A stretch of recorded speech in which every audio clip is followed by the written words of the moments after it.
no room for responses. The crowd parted easily, and Dane did his best to look straight ahead, his expression serious. The press would have their requisite photos and footage. Dane Matthews, Hollywood star, coming to court to give testimony on the crazy stalker who tried to kill his associate. None of them really expected more than that. Other than passing glances and whispered comments, Dane and Joe weren't approached again as they entered the building and took the elevator to the 8th floor. They were met by a sharp-looking woman who appeared to be in her mid-50s. She introduced herself as the prosecuting attorney. "We have a room set up for you." She gave them a business-like smile. "Follow me."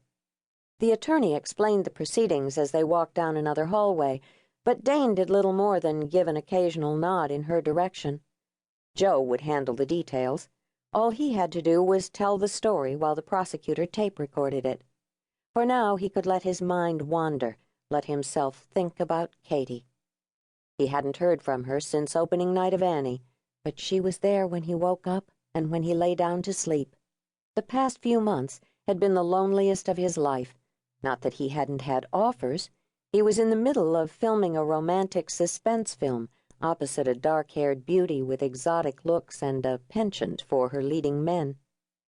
The attorneys were still talking as they reached a door at the end of the hallway. Dane glanced at his watch, then toward the elevator. Katie would be here in 15 minutes. "This is perfect." Joe opened the door and led the way into a small room. He looked at Dane. "You ready?" "Perfectly." Dane felt a sudden rush of passion toward the job ahead. The stalker had cost him much. This was his chance to get back at her. The prosecutor followed them inside. "The deposition doesn't start for 20 minutes. She checked the clock on the wall. "I'll grab coffee and be back by then." "I'll come." Joe set his portfolio on the desk and nodded at Dane. "Want anything?" "I'm fine." The attorneys left, and Dane took one of the seats. In the silence he could almost hear his heartbeat. Would Katie still have feelings for him?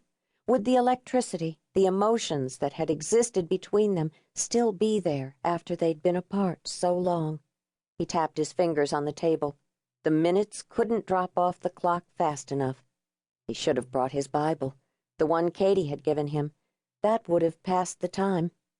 He had been reading it lately, taking in a little more of the message every night.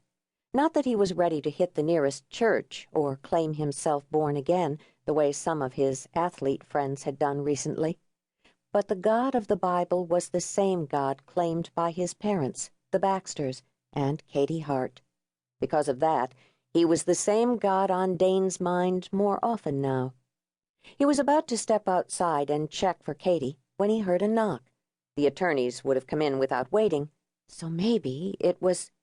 He stood and opened the door, and before he could take another breath he was looking into her eyes, the same clear blue eyes he'd connected with from the balcony of the Bloomington Community Theater back in November. "Hi." She was breathless. She looked over her shoulder, nervous. "I've never seen so many cameras." "They didn't know it was you, did they?" "No." She exhaled, finding her composure.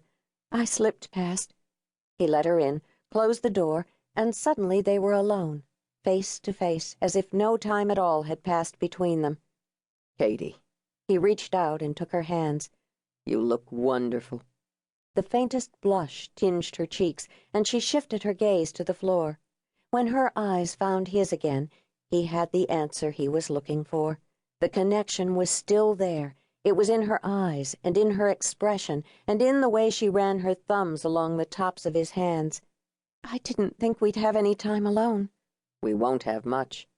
Her smile told him everything she was feeling, but at the same time it cried of resignation, because here they were again, their emotions leading the way, and yet their time would be measured and counted by the events around them, by the parameters of his world. "How are you, Dane?" "I'm good."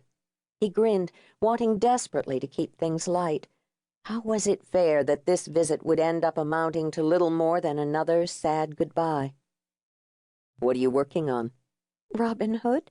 She stifled a laugh. "It's coming together." "The kids?" He wanted to know, wanted to soak himself in everything about her.